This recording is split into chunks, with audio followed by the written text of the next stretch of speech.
Palestine! Free, free Palestine! Free, free Palestine! ইসরায়েলের কারাগার থেকে মুক্তি পেয়ে আলোকচিত্রী ও মানবাধিকার কর্মী শহীদুল আলম তুরস্কে পৌঁছেছেন। দেশটির রাজধানী ইস্তাম্বুলের বিমানবন্দরে তাকে স্বাগত জানান ইস্তাম্বুলে নিযুক্ত বাংলাদেশের consul general Mohammad Mizanur Rahman. Free Palestine! Free, free Palestine!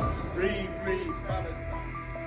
এর আগে শুক্রবার বিকেলে প্রধান উপদেষ্টার প্রেস উইং থেকে পাঠানো এক বার্তায় জানানো হয়, শহীদুল আলমকে বহনকারী ফ্লাইটটি শুক্রবার বিকেলে ইসরায়েল থেকে যাত্রা শুরু করেছে। টিকে 6921 ফ্লাইটটি স্থানীয় সময় দুপুর 2:30টার দিকে ইস্তাম্বুলে অবতরণ করার কথা ছিল।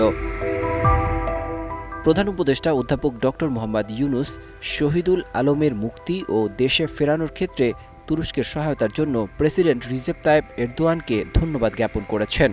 এই পদক্ষেপকে মানবাধিকার ও আন্তর্জাতিক সহযোগিতার গুরুত্বপূর্ণ উদাহরণ হিসেবে উল্লেখ করা হয়েছে।